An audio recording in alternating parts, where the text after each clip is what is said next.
Hello दोस्तों, कैसे हैं आप सभी। मैं स्वागत करता हूं आपके मेरे चैनल पर जिसका नाम है लीगल पेडागोजी।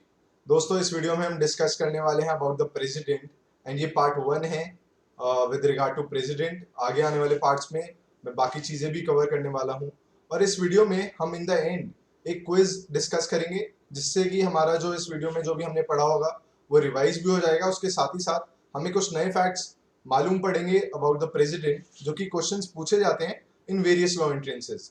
तो आपसे मैं रिक्वेस्ट करूंगा कि अगर आप इस चैनल पर नए हैं तो इस चैनल को जरूर सब्सक्राइब कर लें और वीडियो को ज्यादा से ज्यादा शेयर कर दें। तो दोस्तों, सबसे पहले 53 पे जाने से पहले मैं आपको बताना चाहूंगा कि आर्टिकल 52 में it has been stated that there shall be a president of India.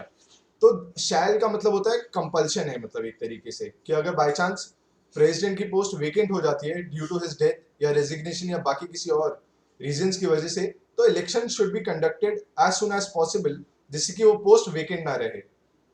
और जो भी एग्जीक्यूटिव पावर्स हैं of the president they are contained under article 53।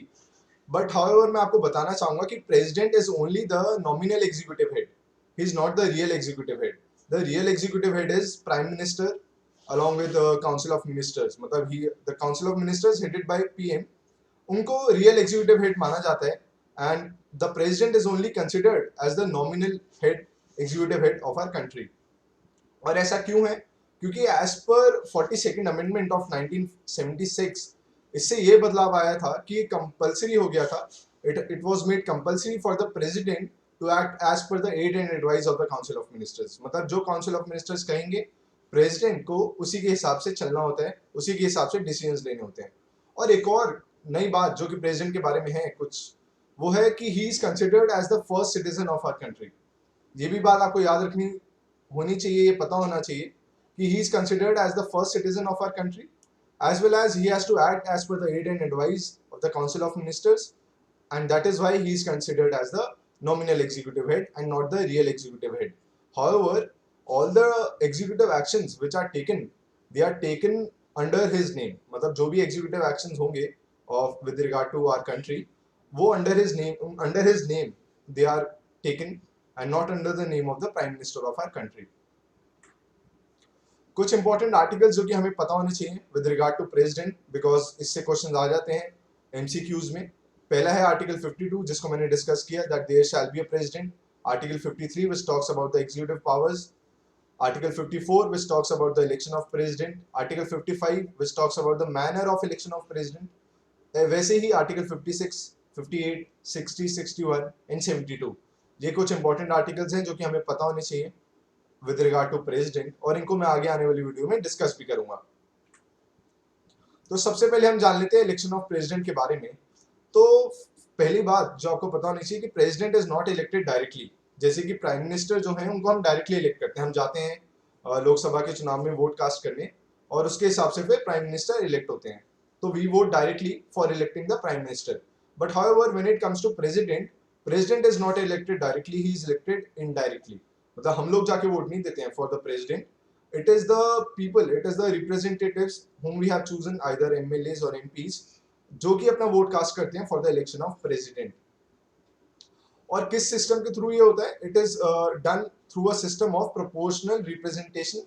ये पूछ लिया जाता है कि क्या सिस्टम फॉलो होता है प्रेसिडेंट के इलेक्शन में, that is proportional representation by means of single transferable vote and secret ballot. पर ऐसा क्यों हुआ कि जब प्राइम मिनिस्टर की हम बात करते हैं तो ही इज इलेक्टेड डायरेक्टली, पर प्रेसिडेंट जो है ही is elected indirectly? Because constituent assembly को ये लगा कि president he is only the nominal executive head, he is not the real executive head. तो जब भी चुनाव होते हैं तो लोग जाएंगे और वोट कास्ट करेंगे, तो उसमें काफी पैसा खर्च होगा, उसके साथ ही साथ काफी मशीनरी इन्वॉल्व होती है इलेक्शंस में। तो उनको लगा कि जब he is the only nominal executive head, so उन्हें लगा कि let him be elected indirectly rather than being elected directly. अब कौन कौन लोग इस इलेक्शन में वोट करते हैं? तो जो इलेक्टोरल कॉलेज जो कि प्रेसिडेंट को इलेक्ट करता है, it comprises of elected members of both the houses of parliament, that is Lok Sabha and Rajya Sabha. पर खाली इलेक्टेड मेंबर्स, नॉमिनेटेड मेंबर्स नहीं, क्योंकि आप जानते होंगे कि कुछ लोग नॉमिनेटेड भी होते हैं लोकसभा और राज्यसभा में। पर प्रेसिडेंट के चुनाव में खाली इलेक्टेड मेंबर्स ही वोट करते हैं। लोकसभा से मतलब 543 मेंबर्स ही वोट करेंगे और राज्यसभा से खाली 233 मेंबर्स ही वोट करते हैं for the election of president. उसके साथ ही साथ elected members of legislative assembly of the states, मतलब जिस भी राज्य में आप रह रहे हैं वहाँ के एमएलएज भी इस इलेक्शन में वोट करते हैं। और 70th कॉन्स्टिट्यूशनल अमेंडमेंट के बाद ये राइट दिया गया to the MLAs of Delhi as well as Puducherry, मतलब खाली इन 2 यूनियन टेरिटरीज को ये पावर है कि वो भी प्रेसिडेंट के इलेक्शन में वोट करते हैं, मतलब एमएलएज जो होंगे पुडुचेरी के, दिल्ली के, वो भी वोट करेंगे प्रेसिडेंट के चुनाव में as per 70th constitutional amendment. अब बात आ जाती है कि अगर कोई इलेक्शन डिस्प्यूट हो, मतलब कुछ ऐसा वाद विवाद उठ जाए with regard to election of president और वाइस प्रेसिडेंट, तो इसको कौन डिसाइड करेगा? तो दोस्तों ये पावर है सुप्रीम कोर्ट के पास। The supreme court is empowered to decide the election dispute with regard to president and vice president under article 71। दोस्तों ये आर्टिकल बहुत जरूरी है, ये पूछ लिया जाता है क्वेश्चन डायरेक्टली कि भाई सुप्रीम कोर्ट के पास जो पावर है इलेक्शन डिस्प्यूट को डिसाइड करने की, वो किस आर्टिकल के अंडर है? तो वो आर्टिकल है 71। बट हाउएवर एक रिस्ट्रिक्शन इस पे ये है, एक लिमिटेशन ये है कि सुप्रीम कोर्ट ऑल्दो उनके इलेक्शन को वॉइड करार दे सकता है अगर वो सही प्रोसेस के थ्रू इलेक्ट नहीं किए गए हैं, पर अगर उन्होंने कोई डिसीजन ले लिया है इसी दौरान, तो उस डिसीजंस को supreme court null and void नहीं कर सकती है। ये पावर नहीं है सुप्रीम कोर्ट के पास क्योंकि डिसीजंस को नल एंड वॉइड कर दे, पर ये पावर जरूर है कि अगर कोई इलेक्शन डिस्प्यूट है विद रिगार्ड टू प्रेसिडेंट, तो supreme court has the power to declare that election to be null and void. अब हम जान लेते हैं क्या क्या क्वालिफिकेशन जरूरी हैं for a person to be elected as a president, और ये किस आर्टिकल में कंटेंट है? आर्टिकल 58 में। तो दोस्तों जो मैंने आपको लिस्ट दी है पिछले फाइल में, जिसमें मैंने बताया क्या क्या आर्टिकल जरूरी हैं प्रेसिडेंट को लेके, आप उसको जरूर कहीं डॉट डाउन कर लीजिएगा क्योंकि वो क्वेश्चंस डायरेक्टली पूछ लिए जाते हैं अंडर द पॉलिटी सेक्शन। तो क्या क्या क्वालिफिकेशन जरूरी है? सबसे पहले he must be a citizen of our country, मतलब सिटीजन होने चाहिए वो इंडिया के, तो भी बाहर देश का नागरिक हमारे देश का राष्ट्रपति नहीं बन सकता है। उसके साथ ही साथ he must have completed the age of 35, तो 35 साल की उम्र जरूरी है to be elected as a president. उसके साथ ही साथ he must qualify all the qualifications that are necessary to be elected to the लोक सभा, मतलब लोक सभा में मनोनीत होने के लिए, इलेक्टेड होने के लिए जो भी क्वालिफिकेशन जरूरी होती हैं वो सब फुलफिल होनी चाहिए। उसके साथ ही साथ he must not hold any office of profit, कोई भी ऐसा office of profit he must not be holding under the government of India या गवर्नमेंट ऑफ स्टेट और एनी अदर लोकल अथॉरिटी। अब जब भी वो नॉमिनेशन फाइल करेगा कोई भी इंसान for contesting the election of president, एक रिस्ट्रिक्शन है, एक जरूरत है एक और, वो ये है कि his nomination shall be backed by 50 members as a proposer and 50 members as seconders. तो ये लोग कौन होते हैं कि जो भी मेंबर्स हों उस हाउस के, तो उसमें से 50 बंदे उनको ऐसे चाहिए होंगे जो कि एक बंदे का नाम प्रपोज करेंगे to be elected as a president, और ये proposal, this proposal shall be backed by 50 electors as a seconders। 50 बंदे नाम प्रपोजल रखेंगे और 50 बंदे उस प्रपोजल को सपोर्ट करने वाले होने चाहिए। और जो भी बंदा प्रेसिडेंट का चुनाव लड़ने की इच्छा जाहिर करेगा या जो भी बंदा नॉमिनेशन फाइल करेगा, he has to deposit 15,000 with RBI as a security deposit। जैसे कि आपको पता होगा बाकी चुनावों में भी कुछ अमाउंट डिपॉजिट होता है, वैसे ही प्रेसिडेंट के चुनाव के लिए भी 15,000 रुपए जमा करने पड़ते हैं विद RBI। और अगर बाय चांस जो बंदे इलेक्शन लड़ रहे हैं प्रेसिडेंट का और उन्हें 1/6 वोट से भी कम वोट्स मिलते हैं, 1/6 ऑफ द टोटल वोट से भी कम वोट्स मिलते हैं, तो ये जो सिक्योरिटी डिपॉजिट है 15,000 का, ये फोरफीट हो जाता है, ये इन्हें वापस नहीं मिलेगा बाय द RBI। पर अगर 1/6 वोट से ज्यादा वोट मिलते हैं तो ऑफ कोर्स ये जो सिक्योरिटी डिपॉजिट है ये वापस दे दिया जाता है।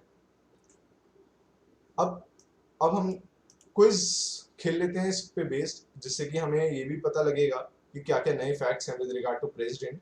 उसके साथ ही साथ हमारा जो रिवीजन है जो हमने अभी पढ़ा है एक छोटी सी वीडियो में, उसका भी रिवीजन हमें हो जाएगा।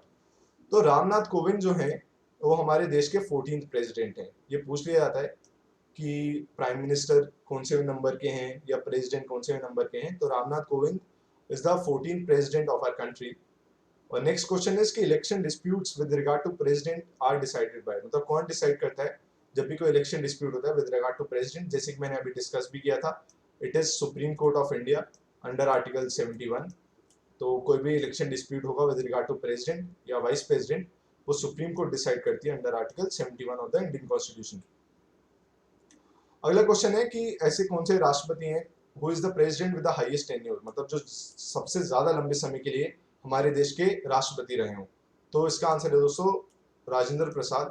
He was the first president of our country and he had a tenure of around 12 years. मतलब 12 साल तक हमारे देश के राष्ट्रपति रहे और हमारे देश के पहले राष्ट्रपति थे. Next question is the president elected unopposed. वो कौन से प्रेसिडेंट थे जो कि अनअपोज्ड इलेक्ट हुए थे, मतलब उनके खिलाफ कोई अपोजिशन ही नहीं था. तो दोस्तों ये बहुत ही इंपॉर्टेंट और क्रूशियल क्वेश्चन है और इसका आंसर है Neelam Sanjiva Reddy. Neelam Sanjiva Reddy, he was even the CM of Andhra Pradesh. Andhra Pradesh के सीएम भी रहे हैं ये. और and he is even the youngest, he is the youngest president of our country. उसके साथ ही साथ he is the only president who was elected unopposed. अगला है कि president acts as per the advice of, मतलब प्रेसिडेंट किन के एडवाइस पर सारे कार्य करते हैं. तो ऑफ कोर्स इसका आंसर है council of ministers headed by prime minister. और ये किस अमेंडमेंट से आया था? It came after 42nd amendment of 1976, जिसमें कंपल्सरी कर दिया गया था कि president has to act as per the aid and advice of council of ministers. Next question is कि there shall be a president, वो किस आर्टिकल में कंटेन्ड है? तो इसका आंसर है दोस्तों आर्टिकल 52, जैसे कि मैंने आपको वीडियो की स्टार्टिंग में भी बताया था. और आखिरी क्वेश्चन है कि total support of how many members are required for filing the nominations for president. President के नॉमिनेशंस फाइल करने के लिए कितने मेंबर्स का सपोर्ट जरूरी होता है? तो मैंने आपको डिस्कस किया था इस वीडियो में. इसका आंसर है टोटल मेंबर्स 100, जिससे में 50 प्रपोजर्स होते हैं और 50 ही सेकेंडर्स होते हैं. तो ये थी दोस्तों मेरी प्रेसिडेंट पे वीडियो, इसका पार्ट 1. आगे आने वाली वीडियोस में मैं उनकी लेजिस्लेटिव पावर्स, पार्डनिंग पावर्स या बाकी जो भी पावर्स हैं, जो भी बाकी फैक्ट्स रह गए हैं अभी विद रिगार्ड टू प्रेसिडेंट जो कि क्रूशल हैं, वो डिस्कस करने वाला हूँ. तो अगर आप इस चैनल पर नए हैं तो चैनल को जरूर सब्सक्राइब कर लें. और जाते जाते मैं आपसे एक क्वेश्चन पूछना चाहूँगा जिसका आप आंसर कमेंट सेक्शन में मेरे को बता सकते हैं कि किसके बारे में ये कहा जाता है that this swim together and this Singh together. तो किन लोगों के लिए ये कोट यूज होता है इन द पार्लियामेंट्री सिस्टम कि दे swim together and they Singh together? इसका आंसर आप मुझे कमेंट सेक्शन में बता सकते हैं. Thank you so much.